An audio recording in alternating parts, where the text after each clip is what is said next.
Hello students, welcome to all of you. I am Sushma Chaudhary, lecturer JGIC कड़ाकौशाम्बी। आज मैं आपको intermediate English से figures of speech topic के बारे में पढ़ाऊंगी। फिगर्स ऑफ स्पीच एक बहुत ही इम्पॉर्टेंट टॉपिक है। एग्ज़ाम में इसमें से 4 नंबर का क्वेश्चन आता है बच्चों। फिगर्स ऑफ स्पीच है क्या, चलिए इसको समझते हैं। फिगर्स ऑफ स्पीच का अर्थ है अलंकार। जिस प्रकार से आप हिंदी भाषा में अनुप्रास, उपमा, रूपक इत्यादि अलंकारों के बारे में पढ़ते हैं, ठीक उसी प्रकार से हम इंग्लिश में भी अलंकारों का अध्ययन करते हैं और इसे इंग्लिश लैंग्वेज में फिगर ऑफ स्पीच कहा जाता है। What is figure of speech? Figure of speech अर्थात अलंकार क्या है? Figure of speech is a artistic form of language. It makes the language very effective.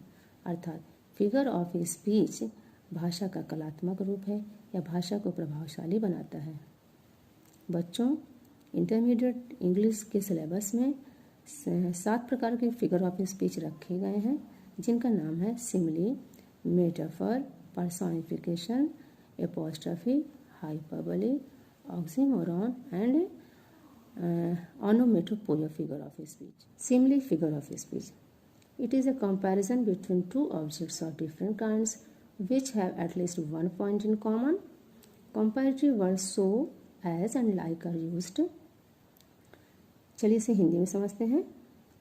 उपमा अलंकार में किन्हीं 2 वस्तुओं के बीच में तुलना करी जाती है जो कम से कम किसी एक गुणधर्म में समान हो, और तुलनात्मक शब्दों so, as, like का प्रयोग किया जाता है। Let's see the example. Life is like a dream. जीवन स्वप्न के समान है। इसमें जीवन को स्वप्न के समान शब्द का प्रयोग हुआ। समान जीवन को स्वप्न के समान बताया गया है। दूसरा देखते हैं। She is lovely like a rose. वह गुलाब के समान सुंदर है। किसके समान? गुलाब के समान। यानी उसमें और गुलाब में तुलना करी गई है और तुलनात्मक शब्द समान like का प्रयोग हुआ है। I wandered lonely as a cloud. आई माने मैं बादल के समान अकेला टहल रहा था। इसमें मुझ में और बादल में समानता बताई गई है और तुलनात्मक शब्द समान लाइक का प्रयोग किया गया। मेटाफर फिगर ऑफ स्पीच के बारे में पढ़ाऊंगी। मेटाफर मीन्स रूपक अलंकार। Metaphor is an implied simile. It is a comparison between 2 objects but the comparative words are not used. अर्थात रूपक अलंकार में तुलना की जाने वाली बातों को एक ही मान लिया जाता है, लेकिन तुलनात्मक शब्दों का प्रयोग नहीं होता है। Let's see the example. Life is a dream. जीवन एक सपना है। यहाँ जीवन को सपना मान लिया गया है, लेकिन तुलनात्मक शब्दों का प्रयोग नहीं हुआ। Camel is the ship of the desert. ऊंट रेगिस्तान का जहाज होता है। देखिए यहाँ इसको हम ऐसे समझते हैं, जिस प्रकार जहाज सागर को पार करवाता है, उसी प्रकार से ऊंट रेगिस्तान को पार करवाता है। ठीक, तुलना करी गई है लेकिन तुलनात्मक शब्दों का प्रयोग नहीं किया गया। ऊंट को जहाज मान लिया गया है। ठीक। Life is not a bed of roses. जीवन फूलों की सैया नहीं है। यहाँ जीवन को फूलों की सैया के समान नहीं माना गया है। ठीक। Life is a walking shadow. जीवन एक चलती फिरती छाया है। यहाँ जीवन को एक चलती फिरती छाया मान लिया गया है। He is the pillar of the administration. वह प्रशासन का खंभा है, यानी उसे प्रशासन का खंभा मान लिया गया है, लेकिन तुलनात्मक शब्दों का प्रयोग नहीं किया गया। Personification figure of speech lifeless objects and abstract ideas are thought of as persons having life. इस अलंकार में निर्जीव वस्तुओं एवं भावों को सजीव मानकर व्यक्ति के रूप में वर्णन करते हैं। Let's understand it with the help of examples. Experience is the best teacher. अनुभव सबसे अच्छा अध्यापक होता है। अनुभव एक अमूर्त विचार है और इसे अध्यापक कहा गया है। ठीक, यानी इसे मानव का रूप दिया गया है। And the second is anxiety is sitting on her face. चिंता उसके चेहरे पर बैठी है। चिंता क्या है? चिंता एक अमूर्त विचार है लेकिन इसे सजीव मान लिया गया है। ठीक बच्चों। Third is love is blind, प्रेम अंधा होता है। प्रेम एक अमूर्त विचार है, ठीक, एक भाव है, लेकिन इसे व्यक्ति मान लिया। Now I will discuss about apostrophe, संबोधन अलंकार। What is apostrophe? Figure of speech. An apostrophe is a direct address to the dead, to the absent, or to a personified object or idea. संबोधन वह अलंकार है जिसमें मृत, अनुपस्थित या मानवीकरण किए हुए पदार्थ या वस्तु को संबोधित किया जाता है, उसे बुलाया जाता है। फॉर एग्जाम्पल, ओ डेथ कम सून, हे मृत्यु तुम शीघ्र आओ। मृत्यु क्या है? यहाँ मृत्यु का मानवीकरण किया गया है, इसे कहा जा रहा है कि तुम शीघ्र ही आओ। O Julius Caesar thou art mighty yet।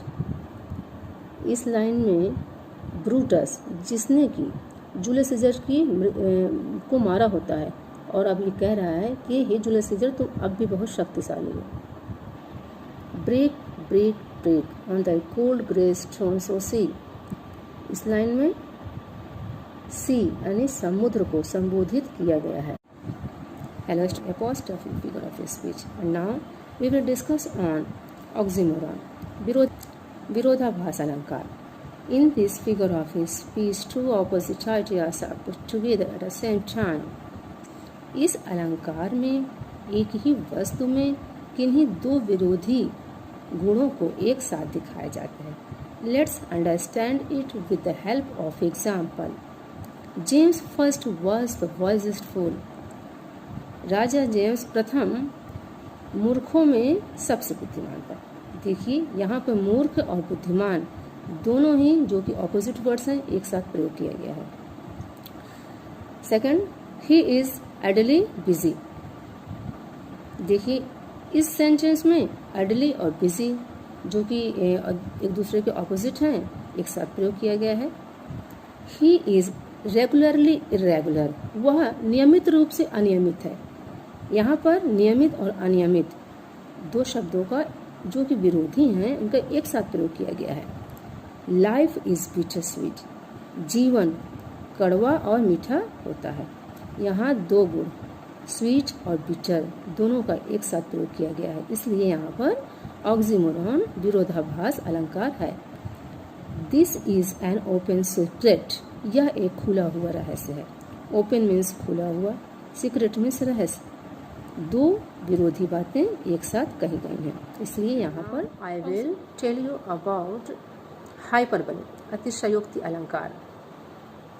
Dear students, what is hyperbole, figure of speech? In hyperbole figure of speech, things are exaggerated. In this figure of speech, things are shown greater or less, better or worse. Let's see the examples. All the perfumes of Arabia will not sweeten this little hand. ये line Shakespeare के drama Macbeth से ली गई है, जिसमें lady Macbeth कहती है कि अरब देश की समस्त इत्र भी इस हाथ की बदबू को दूर नहीं कर सकते। एक्चुअली उसने अपने राजा डंकन का मर्डर किया है और अब वह इस कलंक को झेल नहीं पा रही है और कहती है कि अगर इस हाथ की जो गंदगी है, जो कलंक है, वो परफ्यूम लगाने से भी नहीं जाएगी। देखिए इसमें बात को कितना बढ़ा चढ़ा के पेश किया गया है। Belinda smiled and all the world was gay. ये लाइन अलेक्जेंडर पोप के play the rape of the lock से ली गई हैं। इसमें ब्लिंडा, इसमें कहा जा रहा है कि ब्लिंडा हंसे और पूरा संसार हंस दिया। वही ऐसा कभी हो सकता है कि एक लड़की हंसे और पूरा संसार हंसे, अर्थात ये बात को बढ़ा चढ़ा के पेश किया गया है और ये भाषा को प्रभावशाली बनाने का एक तरीका है, artistic way of language. Okay. 10,000 saw I at a glance। मैंने एक नज़र में 10,000 पुष्प देखे। क्या कोई एक नज़र में 10,000 पुष्प दे सकता है? नहीं ना। मतलब कहने के ये कि बहुत सारे फूल देखे। ठीक। अतिशयोक्ति। About onomatopoeia figure of speech. Onomatopoeia figure of speech means ध्वनि सूचक अलंकार। In this figure of speech sound suggests the meaning और सेंस। मतलब इस अलंकार में जो शब्द होते हैं उसी से अर्थ समझ में आ जाता है, उससे आवाज़ ध्वनि प्रतीत होती है। Let's see the example. Grunt grunt goes the hog. घुर घुर करता हुआ सुअर जाता है। कौन सी आवाज़ आ रही है? ग्रंट ग्रंट, घुर घुर। ठीक, इससे हमें सेंस, साउंड की सेंस आ रही है। Let's see the second example. Cannon bombs, तोप की आवाज़, बॉम्ब्स आवाज़ आ रही है। ठीक है। And the third is the cats mu. बिल्ली म्याऊ म्याऊ करती है। म्याऊ म्याऊ यानी म्यू साउंड सजेस्ट कर रहा है। Chatter chatter as I flow. कल कल करती हुई नदियाँ। ठीक, चैटर चैटर साउंड आ रही है, इसलिए यहाँ पे ऑनोमेटोपोइया फिगर ऑफ स्पीच है। Swords clanked and guns boomed. Clanked, ठीक, यानी तलवार की आवाज़ एंड बंदूक के गोलियों की आवाज़। ठीक है, साउंड आ रही है बच्चों, साउंड सजेस्ट हो रही है, इसलिए यहाँ पे ऑनोमेटोपोइया ध्वनि सूचक अलंकार है। ओके, थैंक यू बच्चों।